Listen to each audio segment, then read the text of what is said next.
হাজি সাহেব বাবাজিরা ডানে বামে নজর নাই, এক নজরে তাকায় থাকেন গো বাবা। যেই আবু বকর আমার নবীর এত ভালোবাসতো গো বাবা, এই আবু বকরকে আমার নবী সিদ্দিক উপাধি দিয়া দিল। এই আবু বকর আমার নবী বলে গেলেন, আমার সাহাবীরা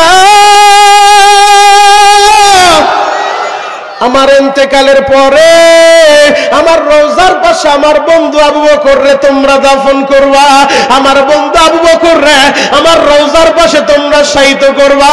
কারণ এই আবু বকর আমার হিজরতের সাথী। আমার নবী বলেন, আমার উম্মতের সমস্ত উম্মতের নেক আমল যদি এক পাল্লায় রাখা হয়, আর আমার আবু বকরের এক রাতের নেক আমল যদি এক পাল্লায় রাখা হয়, ওই হিজরতের রাতের নেক আমল আমার আবু বকরের নেকের পাল্লাটাই বাড়ি হয়ে যাবে। আমার নবী এই আবু বকরকে ভালোবাসা আমার নবী জানায় গেলেন, আমার সাহাবীরা আমার রওজার পাশে আমার আবু বকররেও তোমরা দাফন করবা। এই আবু বকর যখন আমিরুল মুমিনিন মুসলিম জাহানের খলিফা, আবু বকর ইন্তেকালের আগে আল্লাহর নবীর জামাতা হযরতে আলীর হাতটা ধইরা আবু বকর বললেন, আলী রে আমি তোমারে জানা যাই, আমার ইন্তেকালের পরে আমার নতুন কাপড় দিয়া কাফন বানায়ও না, পুরান কাপড় দিয়া আমার কাফনের কাপড় বানায় দিবা। হযরত আলী বললেন, কেন আপনার নতুন কাপড় দিব না? আবু বকর কান্দে আর বলে, আলী রে আমি যদি নতুন কাপনের কাপড় পইরা আমার নবীর রওজার পাশে শুয়ে থাকি, আমার নবী যদি বলে, আবু বকর রে আমার অবর্তমানে মুসলিম জাহানের খলিফা তুমি ছিলা, তুমি বলো আমার সব উম্মতের শরীরে তুমি নতুন কাপড় লাগাইছনি, আমার উম্মতের পুরান কাপড় পরাইয়া তুমি নতুন কাপড় পইরা কেন আসো? আমি কি জবাব দিব রে আলী? এই জন্য আমার নতুন কাপড় দিও না, পুরাতন কাপড় দিয়ে আমার কাফনের কাপড় বানায় দিবা। 2 নাম্বার, আমি তোমার কাছে জানা যাই, আমার ইন্তেকালের পরে আমার জানাজা পড়াইয়া আমার লাশের খাটিয়াটা নিয়া আমার নবীর রওজার পাশে রাইখা দিবা। যদি ভিতর থেকে অনুমতি আসে, যদি রওজার ভিতর থেকে অনুমতি পাও, আমার নবীর পাশে শোয়াইবা, নবীর পাশে দাফন করবা। আর যদি রওজার ভিতর থেকে অনুমতি না পাও রে আলী, ওই জান্নাতুল বাকি গোরস্থানে আমারে দাফন করে দিয়ে আসবা। যদি অনুমতি আসে বুঝে নিবা আমার নবী আমার উপরে খুশি আছে, আর যদি রওজার ভিতর থেকে অনুমতি না আসে বুঝে নিবা রে আলী আমার নবী আমার উপরে অসন্তুষ্ট, আমার নবী আমার উপরে খুশি না। আমার নবী যদি আমার উপরে খুশি না হয়, নবীর পাশে শুয়ে লাভ নাই রে আলী। যুবক ভাইরা রে, হযরতে আবু বকরের ওসিয়ত অনুযায়ী তার ইন্তেকালের পরে হযরতে আলী পুরাতন কাপড় দিয়া তারে কাফনের কাপড় বানায় দিলেন। তার জানাজার পরে লাশিয়ার খাটিয়াটা নিয়া আমার নবীর রওজার পাশে যাইয়া আমার নবীরে সালাম দেয় গো বাবা। আমার নবীরে সালাম দিয়ে হযরতে আলী বললেন, নবীজি যদি আপনি অনুমতি দেন বন্ধুরে বন্ধুর পাশে শোয়া দিব, আর যদি অনুমতি না দেন জান্নাতুল বাকিতে শোয়া রাখবো। কখনো অনুমতি আসে না বাবা, সময় পার হয়ে যায়, অনুমতি আসে না। আলী মসজিদের নববীতে নামাজে দাঁড়ায় যায়, আবার রওজার পাশে দাঁড়ায় সালাম দিতেছে। হঠাৎ করে রওজার ভিতর থেকে আওয়াজ ভেসে আসে, আলী রে বন্ধুরে বন্ধুর পাশে রাইখা দিবা, অনুমতির দরকার নাই, দরকার নাই। আজকের মাহফিলের বিশেষ অতিথি জনাব মোহাম্মদ নবী হোসেন গাজী সাহেব, আইনজীবী, বাংলাদেশ সুপ্রিম কোর্ট। আজকের মাহফিলের সভাপতির আসনকে যিনি অলঙ্কৃত করেছেন, আপনাদের সকলের সুপরিচিত ব্যক্তিত্ব জিএম ওহিদুজ্জামান মিলন গাজী, সভাপতি গাজীকান্দি দারুস সালাম জামে মসজিদ। সভাপতি সাহেব কই আছেন? আমি সভাপতি সাহেবের জন্য দোয়া করি আল্লাহ পাক রব্বুল আলামিন তার হায়াতে বরকত দান করুক, সকলে বলেন আমিন। আজকের মাহফিলে আমার পূর্বে যিনি আলোচনা করেছেন, আপনাদের সকলের সুপরিচিত ব্যক্তিত্ব ডিএমখালী বাজার মসজিদের সম্মানিত খতিব হযরত মাওলানা মুফতি জাবের আহমদ কাসিমি হাফিজাহুল্লাহ। আলোচনা করেছেন হযরত মাওলানা কাহার বিন খলিল হাফিজাহুল্লাহ, আলোচনা করেছেন হযরত মাওলানা শহীদুল্লাহ সাহেব, আলোচনা করেছেন হাফেজ মাওলানা হাবিবুল্লাহ সাহেব, আলোচনা করেছেন হাফেজ মাওলানা রাকিবুল ইসলাম গাজী সাহেব। মঞ্চে উপস্থিত জাতির রাহবার হযরত উলামা ইকরাম, দূর দূরান্ত থেকে আগত দিন প্রিয় ইসলাম প্রিয় তাওহীদি জনতা, পর্দার অন্তরাল অবস্থানরত সম্মানিত শ্রদ্ধেয় মা ও বোনেরা, সকলকে আমার অন্তরের অন্তঃস্থল থেকে ধন্যবাদ জানিয়ে নির্দিষ্ট সময়ের ভিতরে দিনই কিছু কথা আরজ করতে চাই। ওমা তাওফীকি ইল্লা বিল্লাহ। আলোচনা শুরু করার পূর্বে আমি আপনাদের কাছে জানতে চাই, সমস্ত প্রশংসার মালিককে? আল্লাহ। আরো জোরে বলেন আল্লাহ। একসাথে বলেন আল্লাহ। আল্লাহর নাম জোরে বললে ভয় নেই, পুলিশেও ধরবে না, জেলেও যেতে হবে না। কথা বলেন ঠিক কিনা? আর যদি আল্লাহর নাম বললে পুলিশে ধরে ধরুক, একবার না হাজারবার ধরুক, আল্লাহর নাম বললে যদি আমাদের হাতের ভিতরে হাত করা হ্যান্ডকাপ লাগাক, যদি আল্লাহর নাম বললে আমাদের বুকের ভিতরে কেউ গুলি করে, তাহলে আমার বিশ্বাস অন্তত আমার এই শরীয়তপুরের মুসলমান, সখীপুরের মুসলমান, এরা এক বাক্যে বলে দিবে তোমাদের পিস্তলের ভিতরে কত গুলি আছে চালাইতে পারো, আমরা আমাদের সিনাটাকে পেতে দিতে পারি, কিন্তু আমাদের এই জবান আল্লাহর নাম বন্ধ করা যাবে না। কথা বলেন ঠিক কিনা? তাহলে মর্দে মুজাহিদের মতো এক বাক্যে আওয়াজ দিতে হবে, যেহেতু আমরা মুসলমান, আমাদের ধর্মের নাম ইসলাম, দলাদলি সব ভুলে গিয়ে আল্লাহর পক্ষে আমরা থাকতে চাই, দ্বীনের পক্ষে, ইসলামের পক্ষে থাকতে চাই। যদি কখনো এমন পরিস্থিতি এসেও যায়, আল্লাহর নাম বললে আমাদের উপরে হামলা হবে, মামলা হবে, জেল জরিমানা হবে, যা কিছু হোক না কেন, আমরা কখনো আল্লাহর নাম বন্ধ করব না। কথা বলেন ঠিক কিনা? তাহলে এবার বলেন সমস্ত প্রশংসার মালিককে? আরো জোরে বলেন। মাহফিল আসার তৌফিক দিয়েছেন কে? যাইবার তৌফিক দিবেন কে?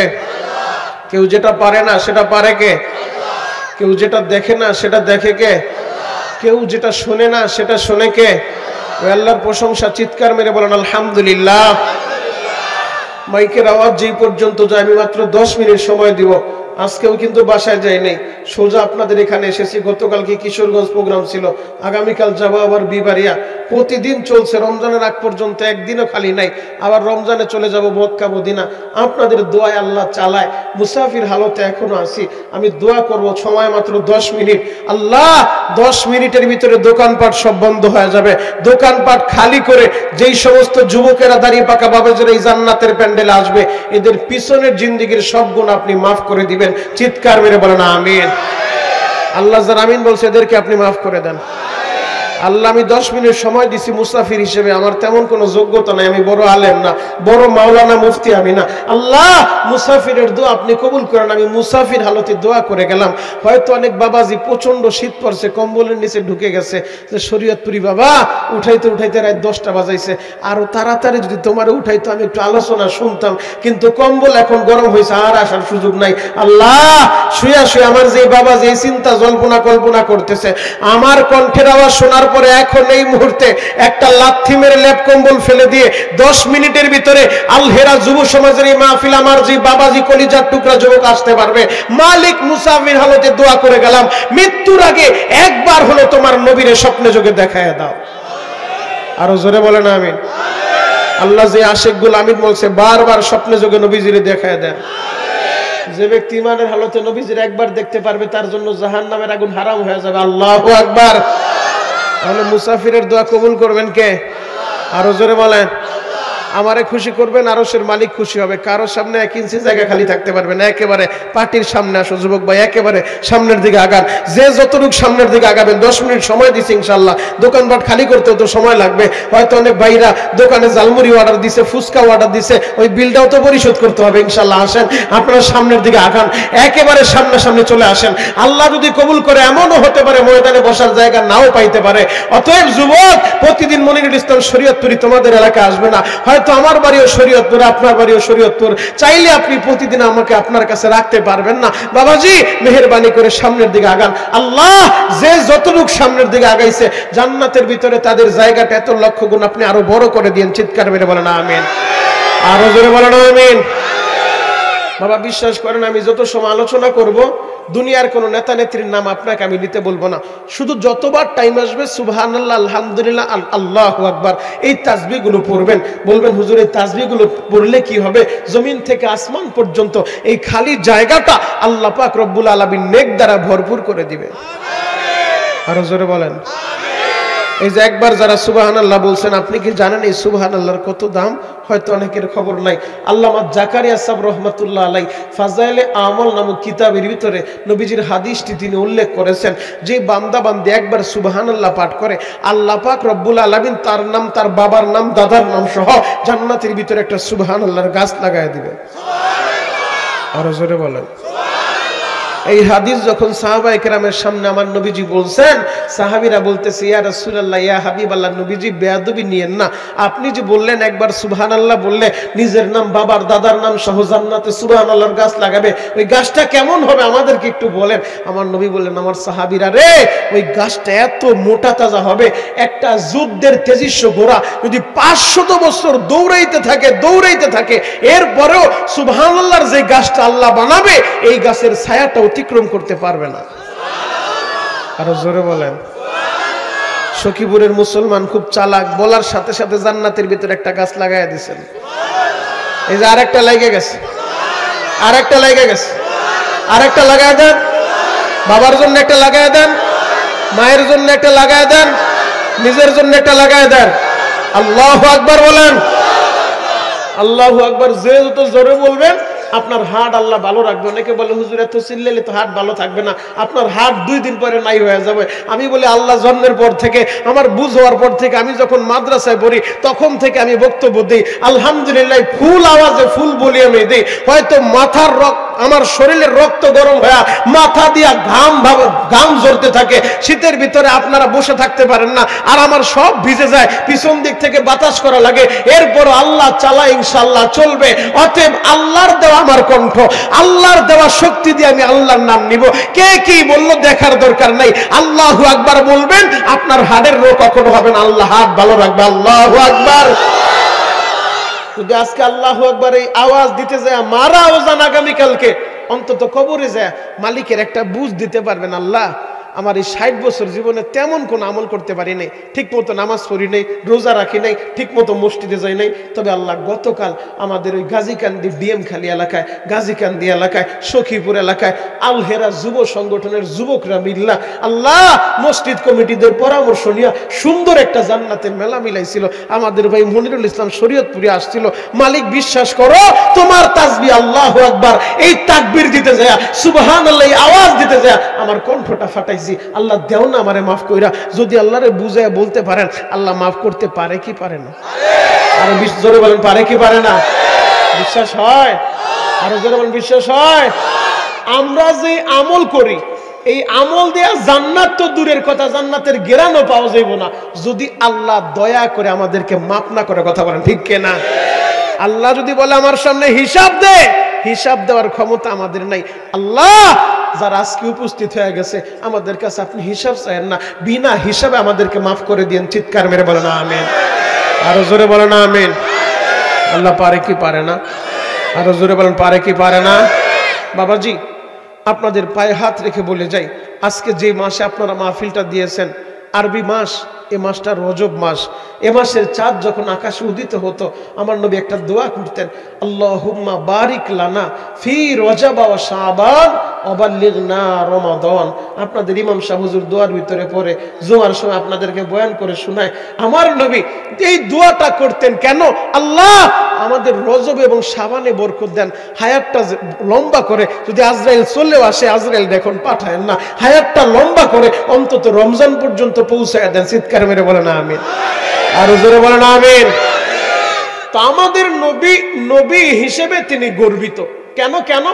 আমাদের নবীকে আল্লাহ পাঠিয়েছেন এই পৃথিবীতে 1,24,000 মতান্তরে 2,24,000 নবী রাসূল আল্লাহ পাঠিয়েছেন। এই 1,24,000 বলেন আর 2,24,000 বলেন, অথবা অগণিত অসংখ্য নবী রাসূল, 3টা বর্ণনার যে কোনো একটা আপনি গ্রহণ করেন, যেটাই আপনি গ্রহণ করেন না কেন, যত নবী রাসূল আল্লাহ পাঠিয়েছেন সমস্ত নবীরা এই জমিনে থাইকা জিবরাইল আমিনের মাধ্যমে আল্লাহর সাথে কথা বলতো। আর আমাদের নবী এমন এক নবী, আমাদের নবীকে শুধু আল্লাহ জমিনে রাখে নাই, এই রজবের চাঁদ চাঁদে আমাদের নবীকে আল্লাহ জমিন থেকে প্রথম আসমানে নিয়ে গেছেন। প্রথম আসমান থেকে দ্বিতীয়, তৃতীয়, চতুর্থ, পঞ্চম, ষষ্ঠ, সপ্তম, এমনকি সিদরাতুল মুনতাহা বর্ডার এলাকায় যাওয়ার পর জিবরাইল আমিন বললেন, নবীজি এই বর্ডার এলাকা ক্রস করার ক্ষমতা আমার নাই, চুল পরিমাণ সামনে আমি অগ্রসর হইতে পারবো না। ওই বর্ডার এলাকাও ক্রস করা, সিদরাতুল মুনতাহা পাড়ি দেওয়া, সরাসরি আমাদের নবীকে আল্লাহ পাক রব্বুল আলামিন আরশে আজিমে নিয়ে গেছেন। শুধু তাই না, আমাদের নবী নবী হিসেবে গর্বিত এই কারণে, কারণ সমস্ত নবীরা জমিনে থেকে আল্লাহর সাথে কথা বলতো জিবরাইলের মাধ্যমে, আর আমাদের নবীকে সরাসরি নিয়ে গেলেন। সরাসরি নিয়ে আল্লাহ পাক রব্বুল আলামিন নামাজ দিয়া দিলেন। নামাজ জিবরাইলের মাধ্যমে পাঠায় দেয় নাই, ফেরেশতার মাধ্যমে পাঠায় দেয় নাই যে আপনার উম্মতের নামাজ দিলাম, বরঞ্চ আল্লাহ তার বন্ধুরে দাওয়াত করে প্রথম আসমানে নিলেন। প্রথম আসমানের বাবা আদমের সাথে সাক্ষাৎ করাইলেন, প্রথম আসমানের দরজা খুলে দিয়া বাবার সাথে কথা বললেন। এরপরে দ্বিতীয় আসমানে নিয়ে গেলেন, তৃতীয়, চতুর্থ, পঞ্চম, ষষ্ঠ, সপ্তম, 7 আসমান নিয়ে আবার বর্ডার এলাকায় নিয়ে জিবরাইল বলে আমি যেতে পারবো না, জিবরাইলও লিখে দিলেন বর্ডার এলাকাটাও ক্রস করা আরশ আজিমে নিয়ে বন্ধুকে বন্ধুর সামনাসামনি বসে কথা বলতে বলতে আল্লাহ বলে আমি আল্লাহ আপনার উম্মতের খুশি হয়ে 50 ওয়াক্ত নামাজ দিয়া দিলাম হাদিয়া। আরো জোরে বলেন। 50 ওয়াক্ত নামাজ দিছে। আলোচনা সবাই আপনারা জানেন, ইমাম সাহেব হুজুর হয়তো করছে, আবার সামনের জুমায় করবে ইনশাআল্লাহ। এরপর আমাদের নবী আনন্দে আত্মহারা 50 ওয়াক্ত নামাজ আল্লাহ আমার উম্মতেরই দিছে। নবী রওনা দিছে। পঞ্চম আসমানে আসার পরে, ষষ্ঠ আসমানে আসার পরে মুসা নবীর সাথে দেখা। মুসা নবী বলে এত খুশি কেন? মুসা রে, আমার আল্লাহ আমার উম্মতের উপরে খুশি হইয়া আমার আল্লাহ আমার উম্মতের 50 ওয়াক্ত নামাজ দিছে। সুবহানাল্লাহ। আগামী বছর বললেন, দাঁড়ান আবার বললাম, এবার যদি আওয়াজ হয় ওয়াজ হবে, আওয়াজ না হলে ওয়াজ হবে না। আওয়াজ হবে ইনশাআল্লাহ। রেডি? রেডি? আল্লাহু আকবার বলেন। আমার নবী বলে, মুসা রে, আমার আল্লাহ আমার উম্মতের উপরে খুশি হইয়া 50 ওয়াক্ত নামাজ দিছে। মুসা নবী বলে, আপনি এত খুশি 50 ওয়াক্ত ভাইয়া? আরে আমি বনি ইসরাইলের উম্মত চালাইছি, আমি মুসা জানি এ জাতি কেমন। আমার উম্মতের 3 ওয়াক্ত নামাজ দিছে, তাই পড়তো না, মাঝে মাঝে বলতো মুসা তুমি আর তোমার আল্লাহ যায় পড়ো, আমাদের পেঁয়াজের খেতে পানি দিতে হইব, আলু খেতে পানি দিতে হইব, ক্ষেত নিরাইতে হইব, আমাদের বহুত কাজ আছে, আমরা পারবো না, তুমি যাও। আমার উম্মত 3 ওয়াক্তই পড়তো না। আর আপনার উম্মত হায়াত পাবে কম, গড়ে 60 থেকে 70 বছর, এরা পারবে না, আপনি আল্লাহর কাছে আবার যান। আমার নবী বলে, আবার যাবো? আল্লাহ দিল খুশি হইয়া আমার নবীরে বুঝায় সমঝায় পাঠাইছে। আমার নবী যাওয়ার পরে আল্লাহ বলে, নবীজি আপনি যেহেতু আবার আসছেন, যান, আপনার সম্মানে আরো 5 ওয়াক্ত আমি কমায়া দিলাম। 50 থেকে 5 মাইনাস বাকি আছে কত? 45। আমাদের নবী আবার খুশি হয়ে আসতেছে। মুসা নবী বলে, কি হয়েছে? বলে, আল্লাহ 5 ওয়াক্ত নামাজ কমায় দিছে। নবী আপনার উম্মত 45 ওয়াক্ত পারবেন, আপনি আবার যান। আমাদের নবীরে বুঝায় পাঠাইতে পাঠাইতে 9 বার পাঠাইছে। যতবার আমাদের নবী যায় আল্লাহ 5 ওয়াক্ত করে কমায়, কমাইতে কমাইতে 9 বার পাঠাইছে। 5 নং 45, 45 ওয়াক্ত মাইনাস। এরপরও মুসা বলে, আপনি আবার যান। আমার নবী বলে, মুসা রে, আমার লজ্জা লাগে, আমি আর পারবো না। 9 বার গেছি, আল্লাহ 50 ওয়াক্ত নামাজ দিছিল, তোমার কথা আমি 9 বার গেছি, 9 বার 5 ওয়াক্ত করে কমাইতে কমাইতে বাকি আছে 45 ওয়াক্ত মাইনাস, এখন 5 ওয়াক্ত বাকি আছে। আবার যদি আমি যাই, এই 5 ওয়াক্ত যদি নিয়ে যায় তাহলে আর কিচ্ছুই থাকবে না। আমার উম্মতের আল্লাহ দিল খুশি হইয়া, না আমি আর যাইতে পারবো না। আমার আল্লাহ বলেন, নবী গো,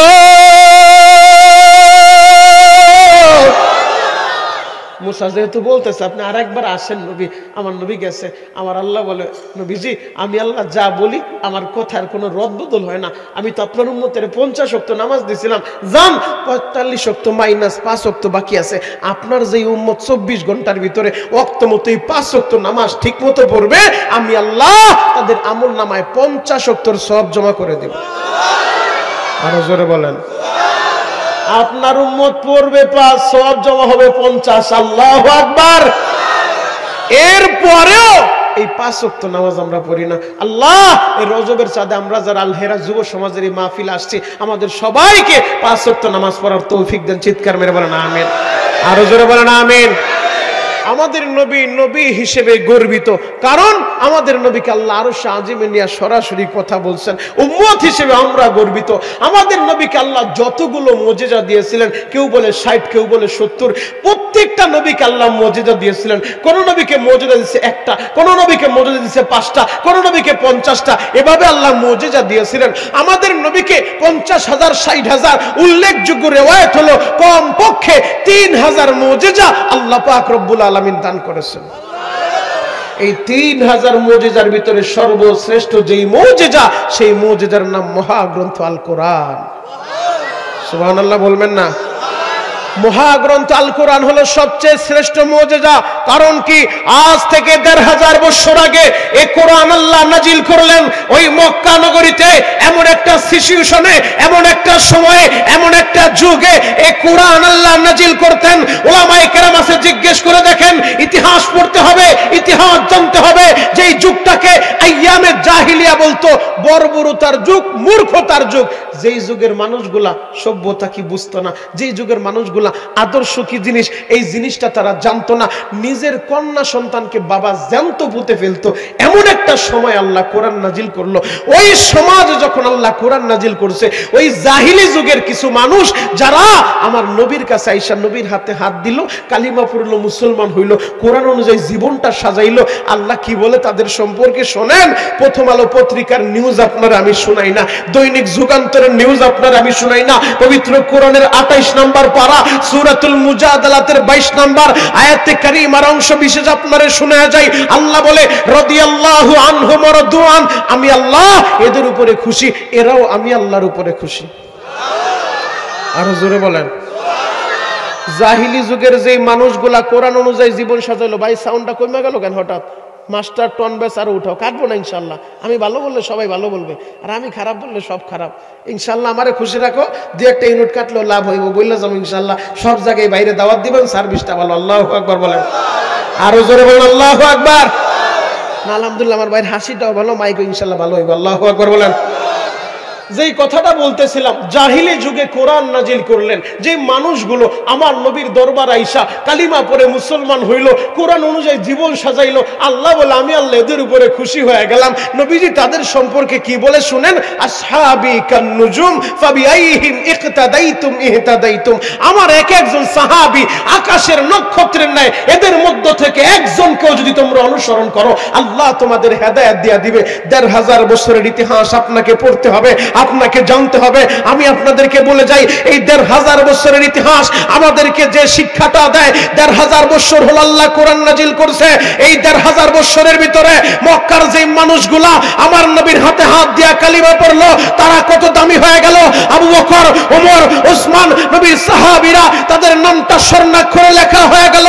আর কিছু মানুষ যারা এই কোরআনের বিরোধিতা করলো, কোরআনকে মাইনাস করতে চাইলো, আমার নবীকে দুনিয়া থেকে বিদায় করতে চাইলো, মক্কার আবু জেহেল, উতবা, শায়বা, মক্কার বড় বড় কাফেররা যারা কোরআনের আলো নিভাইতে চাইলো, ইতিহাস আমাদেরকে সাক্ষী দেয় ওরা কোরআনের আলো নিভাইতে পারে নাই। কোরআন ছিল, কোরআন আছে, কোরআন থাকবে। আবু জেহেলের অস্তিত্ব নাই, কাফেরদের অস্তিত্ব নাই। কথা বলেন ঠিক কিনা? আজকেও বর্তমান সমাজের ভিতরে ওই আবু জেহেলের খালতো ভাই, মামতো ভাই, তামতো ভাই আছে না নাই? আরো জোরে বলেন, আছে না নাই? যারাও চাইবে কোরআনের আলো নিভা দাও, ওই আবু জেহেলের উত্তরসূরিরা এখনো চাইবে যে না মসজিদের দরজায় তালা লাগায় দাও। আবু জেহেলের খালতো ভাই, মামতো ভাই, তালতো ভাই, তারা এখনো চাইবে যে মাদ্রাসায় তালা লাগায় দাও। কান খুলে শুনে রাখো, ইতিহাস থেকে আমরা যে শিক্ষা পাই, যারা কোরআনের পক্ষে ছিল, আল্লাহ তাদের উপরে রাজি আর খুশি হয়ে গেছে, নবী তাদের উপরে রাজি আর খুশি হয়ে গেছে। বর্তমান সমাজেও যারা এই কোরআনের পক্ষে থাকবে, আল্লাহ তাদের পক্ষে থাকবে। যারা নবীর পক্ষে থাকবে, ইসলামের পক্ষে থাকবে, দ্বীনের পক্ষে থাকবে, আল্লাহ এবং নবী তাদের উপরে রাজি আর খুশি হয়ে যাবে। আর যারা কোরআনকে মাইনাস করতে চাইবে, মাদ্রাসায় তালা লাগাইতে চাইবে, মসজিদে তালা লাগাইতে চাইবে, কান খুলে শুনে রাখো, আবু জেহেল টিকতে পারে নাই, উতবা টিকতে পারে নাই, শায়বা টিকতে পারে নাই। আমরা ডিএমখালীর মুসলমান, সখীপুরের মুসলমান, শরীয়তপুরের মুসলমান, মর্দে মুজাহিদের মতো আওয়াজ দিয়ে দিবা, যতদিন বাঁচবো কোরআন নিয়ে বাঁচতে চাই, ইসলাম নিয়ে বাঁচতে চাই, দরকার হলে গর্দান দিব, এরপরও কোন বেঈমানের সামনে মাথা নত করব না।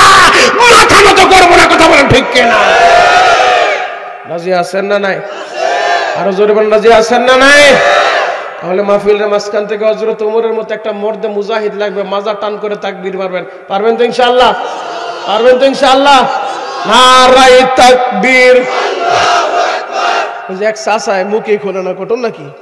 চাচিকে আবার নিষেধ করে দিল যে খবরদার, গত বছর আসছিল মনিরুল ইসলাম শরীয়তপুরি, যেই চিল্লায় খবরদার তুমি যদি আবার জোরে চিল্লান দিয়ে আবার মইরা যাও, আমার খেতা গরম করবে কে, এমন নিষেধাজ্ঞা করছে নি কাউরে।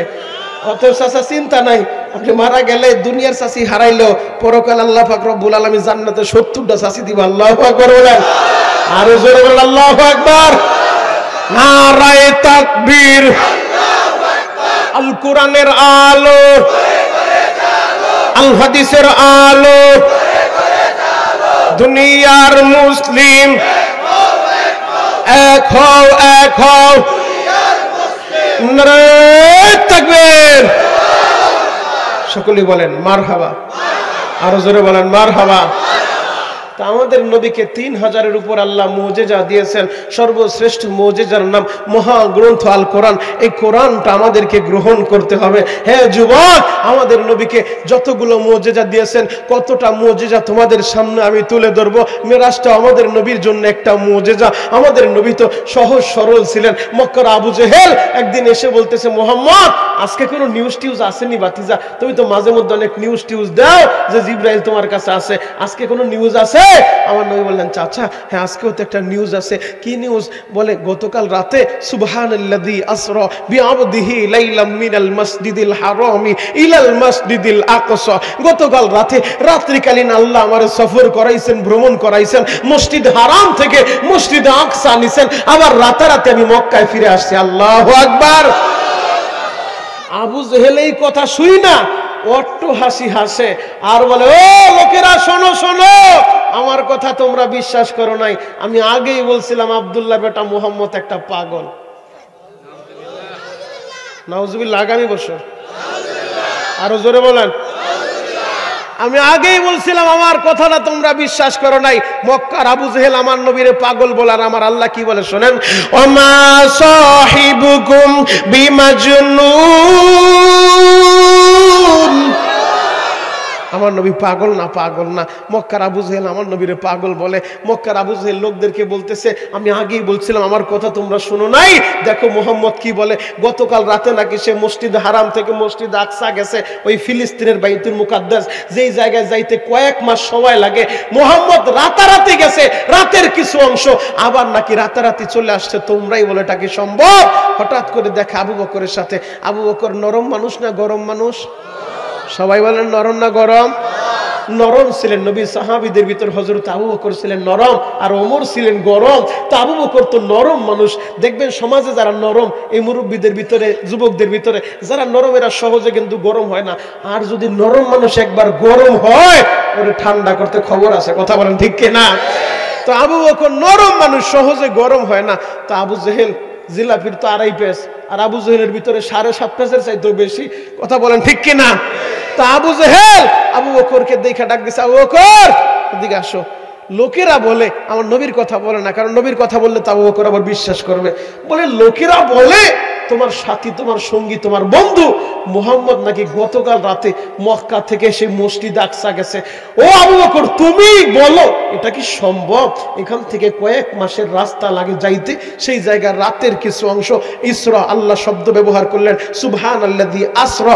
আসরা মানে হচ্ছে রাত্রিকালীন ভ্রমণ, রাতের পুরা রাত না, রাতের কিছু অংশ। ও আবু বকর তুমি বলো এটা কি সম্ভব? আবু বকর গরম হয়ে গেছে। তুমি পাইছোটা কি?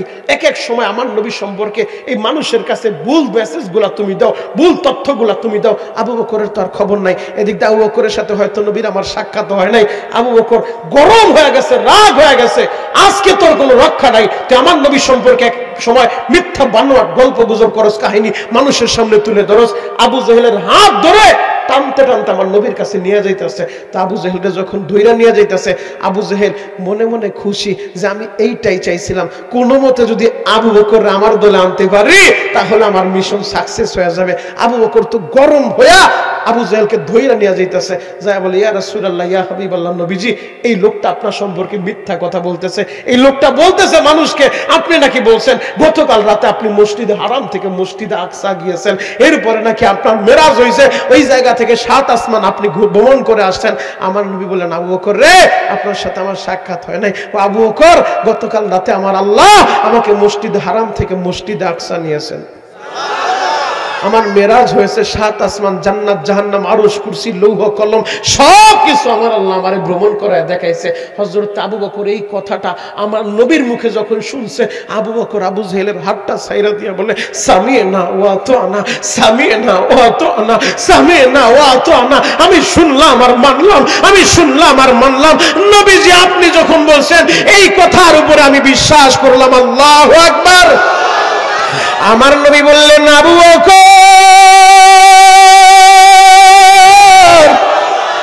তুমি কোন প্রশ্ন করলা না রে আবু বকর, বিনা প্রশ্নে তুমি কেন বিশ্বাস করে নিলা? ও আবু বকর, আমারে কোনো জিজ্ঞেস করলা না, প্রশ্ন ছাড়াই কেন বিশ্বাস করে নিলা? আবু বকর বললেন, নবী গো, আমি কি জান্নাত দেখছি? না। আমি জাহান্নাম দেখছি? না।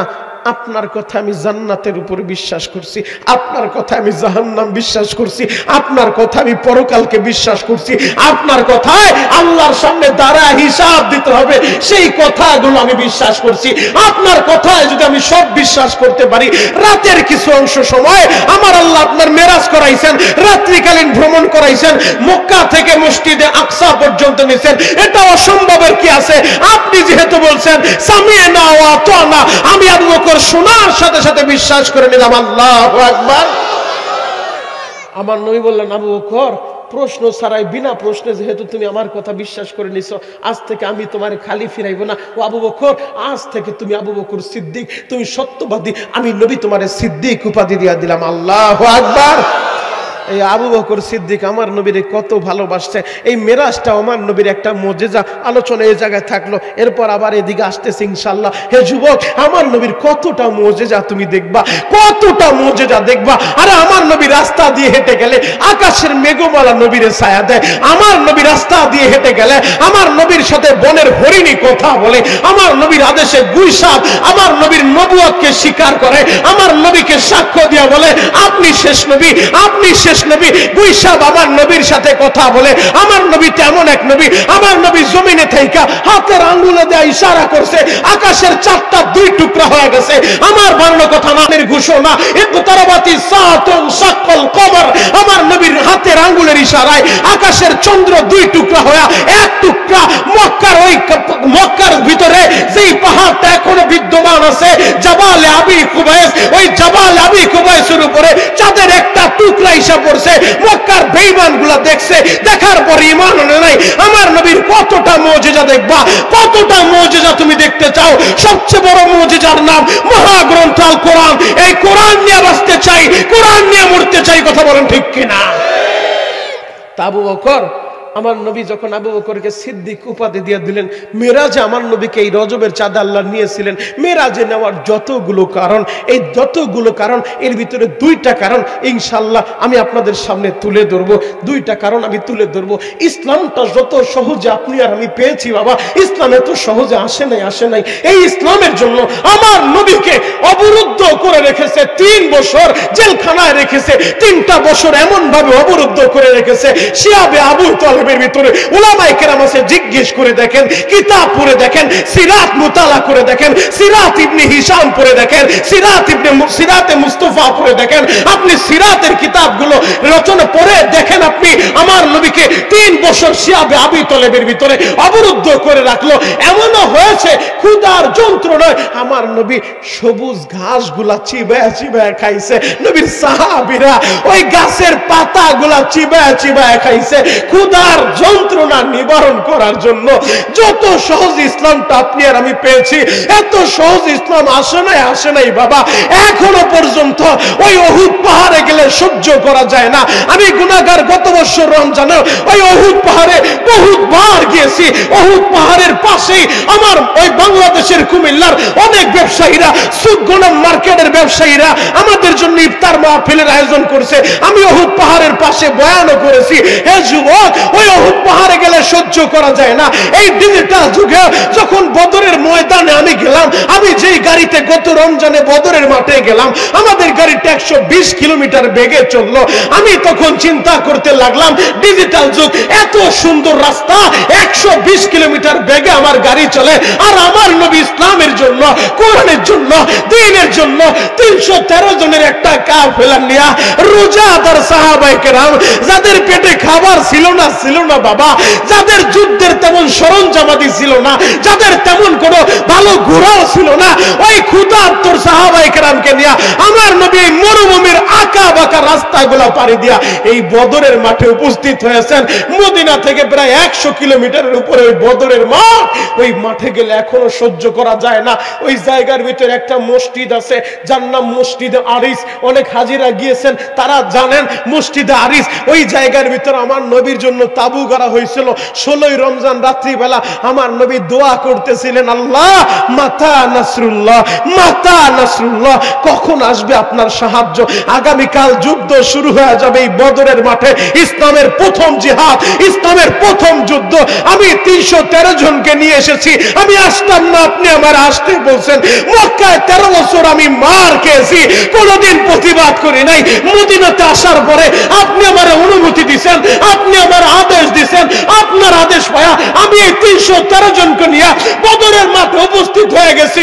মাতা নাসরুল্লাহ, কখন আসবে আপনার সাহায্য?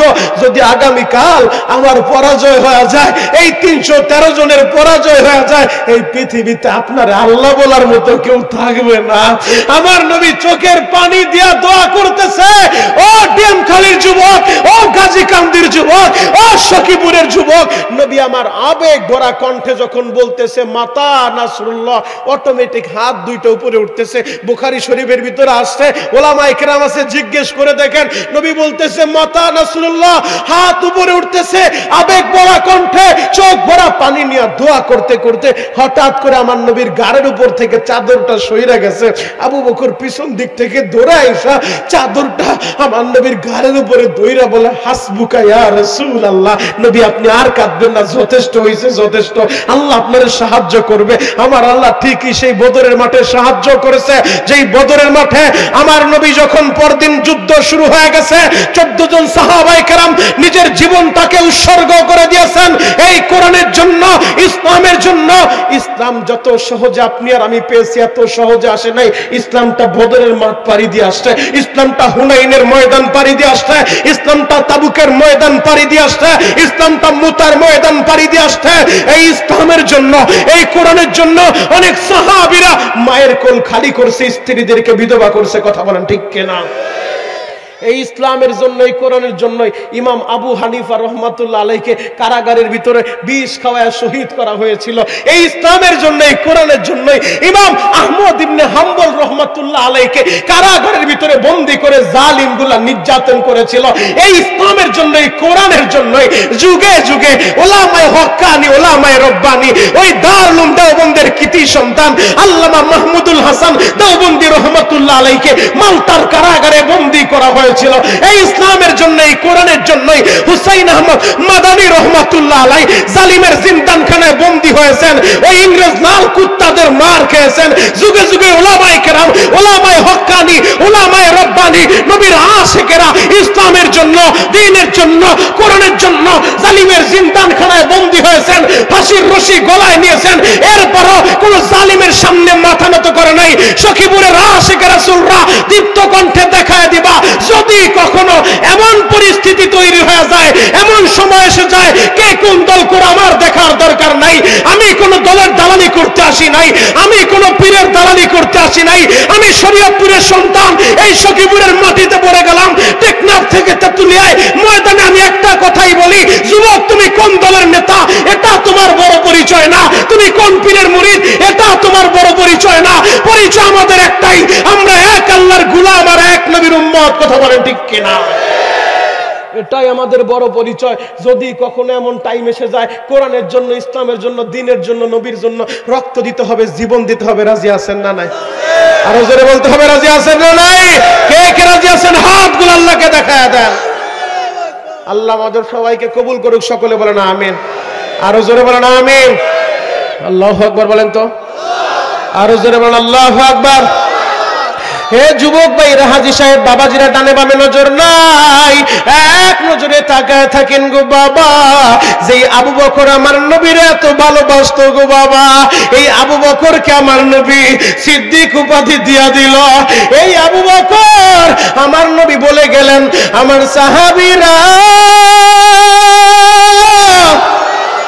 আমার ইন্তেকালের পরে আমার রওজার পাশে আমার বন্ধু আবু বকর রে তোমরা দাফন করবা, আমার বন্ধু আবু বকর রে আমার রওজার পাশে তোমরা শায়িত করবা। কারণ এই আবু বকর আমার হিজরতের সাথী। আমার নবী বলেন, আমার উম্মতের সমস্ত উম্মতের নেক আমল যদি এক পাল্লায় রাখা হয়, আর আমার আবু বকরের এক রাতের নেক আমল যদি এক পাল্লায় রাখা হয়, ওই হিজরতের রাতের নেক আমল আমার আবু বকরের নেকের পাল্লাটাই বাড়ি হয়ে যাবে।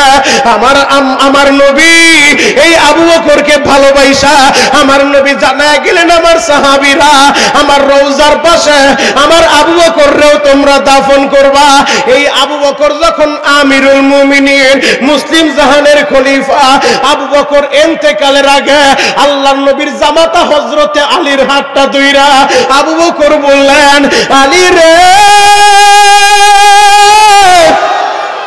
আমি তোমারে জানা যাই, আমার ইন্তেকালের পরে আমার নতুন কাপড় দিয়া কাফন বানায়ও না, পুরান কাপড় দিয়ে আমার কাফনের কাপড় বানায় দিবা। হযরত আলী বললেন, কেন আপনার নতুন কাপড় দিব না? আবু বকর কান্দে আর বলে, আলী রে আমি যদি নতুন কাপনের কাপড় পইরা আমার নবীর রওজার পাশে শুয়ে থাকি, আমার নবী যদি বলে, আবু বকর রে আমার অবর্তমানে মুসলিম জাহানের খলিফা তুমি ছিলা, তুমি বলো আমার সব উম্মতের শরীরে তুমি নতুন কাপড় লাগাইছো নি, আমার উম্মতের পুরান কাপড় পরাইয়া তুমি নতুন কাপড় পইরা কেন আসো? আমি কি জবাব দিব রে আলী? এই জন্য আমার নতুন কাপড় দিও না, পুরাতন কাপড় দিয়ে আমার কাফনের কাপড় বানায় দিবা। 2 নাম্বার, আমি তোমার কাছে জানা যাই, আমার ইন্তেকালের পরে আমার জানাজা পড়াইয়া আমার লাশের খাটিয়াটা নিয়া আমার নবীর রওজার পাশে রাইখা দিবা। যদি ভিতর থেকে অনুমতি আসে, যদি রওজার ভিতর থেকে অনুমতি পাও, আমার নবীর পাশে শোয়াইবা, নবীর পাশে দাফন করবা।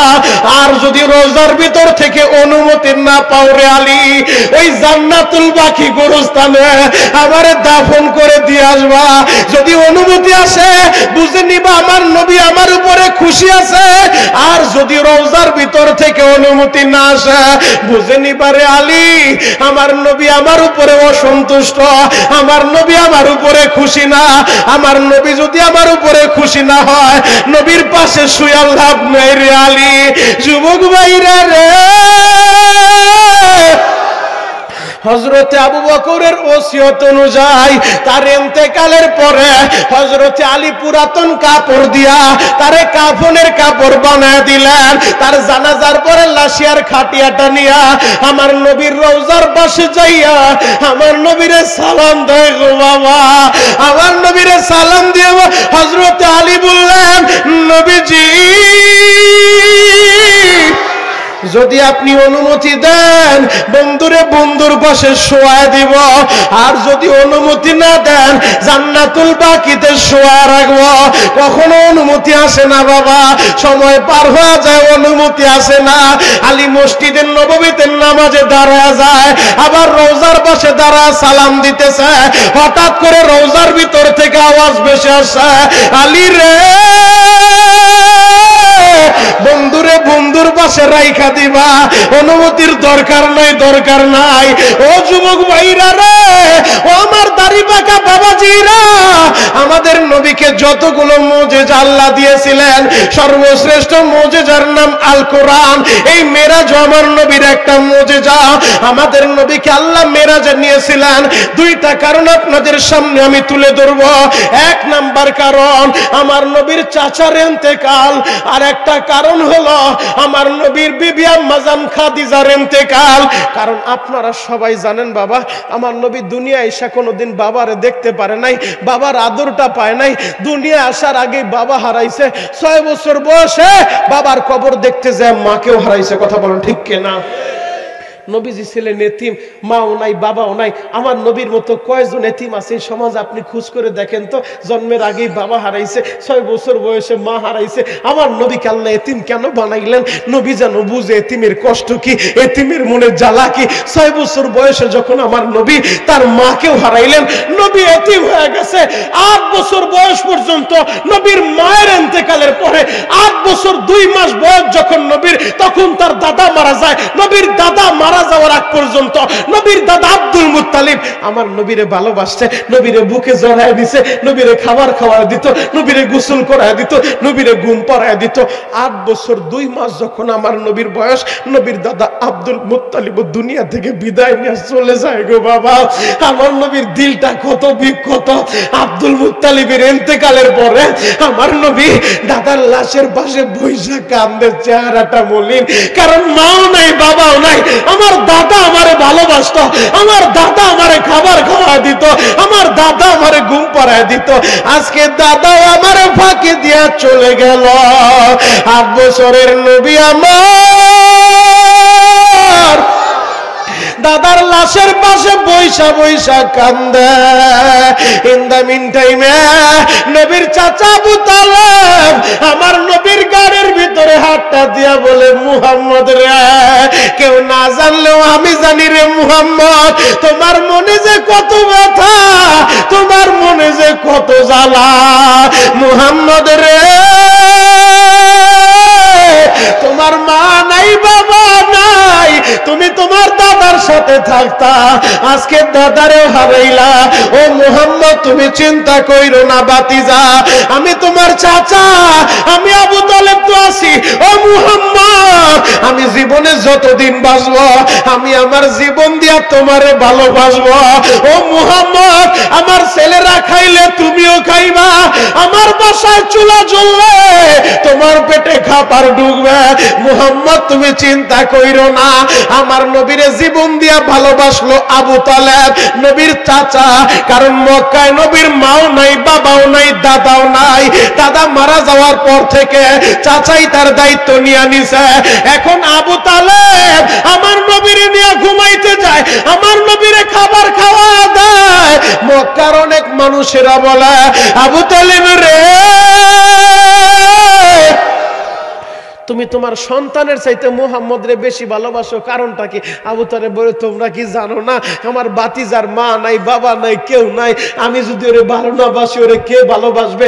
এই আবু তালেবের ইন্তেকাল মিরাজে যাওয়ার একটা কারণ, আবু তালেব যখন ইন্তেকাল করবে আমার নবী চাচার বালিশের কাছে বৈশা, মৃত্যুর শয্যায় চাচা শায়িত, মাথার কাছে বৈশা বৈশা আমার নবী বলতেছে, চাচা জীবন দিয়ে আমারে ভালোবাসলেন, আপনার চুলায় আগুন জ্বললে আমার পেটে খাবার ঢুকতো। চাচা গো, আপনার ছেলের চাইতে আমারে বেশি ভালোবাসলেন। চাচা আপনি মারা যাবেন বেঈমান হয়ে, আমি কিছু করতে পারবো না, এটা কেমন করে হয়? চাচা আপনি একবার বলেন লা ইলাহা ইল্লাল্লাহ, এই কালিমাটা একবার বলেন চাচা, একবার বলেন। আপনি শুধু এই কালিমাটা বইরা যদি মারা যান, আমি মুহাম্মদ ময়দানে মাহশারে সুপারিশ করে আপনারা জান্নাতে নিয়ে যাব। আল্লাহু আকবার। চাচা আপনি যদি ঈমান হারা হয়ে বেঈমান হয়ে মারা যান, আমি মুহাম্মদ আপনার কোনো কাজ করতে পারবো না, কোনো উপকারে আসবো না। আপনি আমার এত ভালোবাসলেন আর আমি আপনার উপকার করতে পারবো না, আমার দিলে মানে না চাচা। আপনি একবার বলেন না লা ইলাহা ইল্লাল্লাহ। চাচা বলে ভাতিজারে আমি জানি তুমি সত্য নবী রে মুহাম্মদ, আমি জানি তোমার কোরআন সত্য, আমি জানি রে মুহাম্মদ তুমি যে দ্বীনের কথা বলো, যে ধর্মের কথা বলো, এই ধর্ম সত্য। ও মুহাম্মদ আমি যদি মৃত্যুর আগে এখন কালিমা পড়ি, মক্কার মানুষেরা বলবে আবু তালেব বাপ দাদার ধর্মে চুনকালি লাগাইছে, মরার আগে ভাতিজার ধর্ম গ্রহণ করছে। ভাতিজা আমি এই জন্য পারতেছি না, তুমি আমারে ক্ষমা করে দাও। আমার নবী বসে বসে কান্দে। চাচা মক্কার কেউ জানবে না, আপনি আমার কানে কানে বলেন, একবার বলেন লা ইলাহা ইল্লাল্লাহ মুহাম্মদুর রাসূলুল্লাহ বলা লাগবে না, শুধু এতটুকু আপনি বলে যান, বাকিটা আমি দেখবো। চাচা আমার কানে কানে বলেন। আবু তালেব এরপরও কালিমা পড়লো না, বেঈমান হয়ে মারা গেল। আমার নবীরে যেহেতু ভালোবাসে আবু তালেব, বর্তমান জামানায় যে সমস্ত মুনাফিক গুলো আছে, এই মুনাফিকদের চাইতে আবু জেহেল আমার নবীরে বেশি ভালোবাসতে, কথা বলেন ঠিক কিনা? আবু তালেবের ইন্তেকাল আমার নবীর দিলটা ক্ষত বিক্ষত হয়ে গেছে। মাত্র 6 মাসের ব্যবধানে আবার তার বিবি খাদিজাও ইন্তেকাল করছে। আপনারা সবাই জানেন আম্মাজান খাদিজা এমন একজন মহিলা ছিলেন, এমন একজন মহিলা ছিলেন যে মহিলাটা আমার নবীর এত ভালোবাসে। আমার নবী জীবদ্দশায়, আম্মাজান খাদিজার জীবদ্দশায় দ্বিতীয় কোনো বিবাহ করেন নাই। আল্লাহু আকবার। আম্মাজান খাদিজার ইন্তেকালের পরে লাশের পাশে দাঁড়ায় নবীজি বলেন, আমার খাদিজা আমার জীবনের জীবন সঙ্গিনী, আমার অর্ধাঙ্গিনী। প্রতিটা পুরুষের জন্য তার স্ত্রী হচ্ছে অর্ধাঙ্গিনী, জীবন সঙ্গিনী। একটা সংসার পরিপূর্ণ করতে হলে শুধু স্বামীর দ্বারা সংসার কখনো পরিপূর্ণ হয় না, স্বামী ছাড়া শুধু স্ত্রীর দ্বারা সংসার পরিপূর্ণ হয় না। একটা সংসার পরিপূর্ণ করতে হলে স্বামী আর স্ত্রী দুজনের দরকার, আছে না নাই? আরো জোরে বলেন আছে না নাই?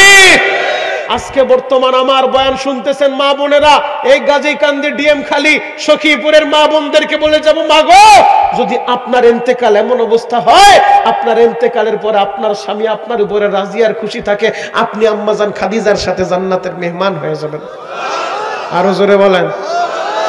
এজন্য মাদেরকে বলবো, মা স্বামীর ভালোবাসা অর্জন করেন, স্বামীকে ভালোবাসতে শিখেন, স্বামীকে সম্মান করেন। আর স্বামীদেরকে বলবো আপনারা আপনাদের স্ত্রীদেরকে সম্মান করেন, স্ত্রীদেরকে ভালোবাসেন, একজন আরেকজনকে মোহাব্বত করেন, ভালোবাসেন। এই স্বামী স্ত্রীর বন্ধন আল্লাহ প্রদত্ত বন্ধন। আল্লাহু আকবার। আরো জোরে বলেন আল্লাহু আকবার। যুবক ভাইরা রে, একজন মহিলা আমার নবীরে কত ভালোবাসে গো বাবা। এই খাদিজা ওই জাবালের রহমতের উপরে গারে হেরায় যেই জায়গায় নবী ধ্যানমগ্ন থাকতেন, কোরআন নাজিল হওয়ার আগে আম্মাজান খাদিজা একজন মহিলা মানুষ হইয়া আর ওই জাবালের রহমত ওই পাহাড়ের উপরে উঠা যাইতো, আমার নবীর লাইগা খাবার আর পানি নিয়া মাঝে মধ্যে ওই গারে হেরার ভিতরে যাইতো। খাদিজার চেহারাটাও শুকায় যায়। আমার নবী বললেন, খাদিজা রে তুমি কি খাবার খাও না? খাদিজা বলেন, নবী গো আপনি নাই, আপনারে ছাড়া আমি কেমনে খাবার খাই? আমার নবী নিজে খাদিজার মুখে খাবার উঠায় দেয়। আবার খাদিজা একটা খেজুর আমার নবীর মুখে উঠায় দেয়। ও যুবক ভাইরা, ও দাড়ি পাকা বাবাজিরা, যে স্বামী স্ত্রী ভাল মিল মোহাব্বত থাকে ওই ঘরটা একটা জান্নাতের টুকরা। আর যদি স্বামী স্ত্রীর ভিতরে মিল মোহাব্বত না থাকে, দিন না থাকে, ইসলাম না থাকে, ওই ঘরে প্রতিদিনই বিশ্বযুদ্ধ লাগে। কথা বলেন ঠিক কিনা? ও যুবক ভাইরা রে, একজন মহিলা হইয়া এত কষ্ট কইরা ওই জাবালের রহমতের উপরে উঠতো আমার নবীর জন্য। আমার নবীরে পুরাটা জীবন ভালোবাসলো। এমনকি মাঝে মধ্যে আমার নবী পেরেশান হয়ে বাসায় আসলে আম্মাজান খাদিজা আমার নবীর সান্ত্বনার বাণী শুনাইতো। এই খাদিজা ইন্তেকালের আগে একদিন ঘরের ভিতরে কান্নাকাটি করতেছে। বাবা ফাতেমা ছোট্ট মেয়ে দৌড়ায় গেছে, বাবা গো তাড়াতাড়ি বাসায় আসো, আমার মায়ের কি যেন হয়েছে গো বাবা। কি হয়েছে বাবা? আমার মা কেমন যেন কান্নাকাটি করতেছে, কোনোভাবে কান্না বন্ধ করে না, এখন কাঁদতে বলছে, আপনারাও কাঁদবেন। ফালিয়াদহাকু কলিলা ওয়ালিয়াবকু কাসীরা। যুবক রে, আমার আল্লাহ কম কম হাসতে বলছে, বেশি বেশি কাঁদতে পারি না। কে কত গুনাহ নিয়ে আজকের মাহফিলে আসছেন, গুনার বোঝাটা এই জায়গায় রাইখা আমার আল্লাহ চাইলে আপনারে পবিত্র বানায় বাসায় ফিরাইতে পারে। কথা বলেন ঠিক কিনা? হে যুবক ভাইরা, হাজী সাহেব, বাবাজিরা, ডানে বামে নজর নাই, এক নজরে তাকায় থাকেন গো বাবা। আম্মাজান খাদিজা ঘরের ভিতরে গড়াগড়ি করে কান্নাকাটি করে। ফাতেমা দৌড়ায় গেছে, আব্বাজান আপনি তাড়াতাড়ি বাসায় আসেন, আমার মায়ের কি যেন হয়েছে। আমার নবী দৌড়াইসা দেখে খাদিজা কান্নাকাটি করে। আমার নবী বললেন, খাদিজা আপনার কি হয়েছে, আপনি কেন কান্নাকাটি করেন? ওই খাদিজা বলেন, নবী গো, ওই কবরের ভয়ে আমি কান্নাকাটি করি। ওই কবরে আমার কি হবে, ওই কবরের চিন্তায় আমি কান্না করি। আজকে আমরা কবরের কথা স্মরণ করি না, মরার কথা ভুলেই গেছি। ও গাজীকান্দির ভাইরা, ও ডিএমখালী সখীপুরের ভাইরা, এই দুনিয়া থাকার জায়গা না রে ভাই। আসছি একা, যাবো একা।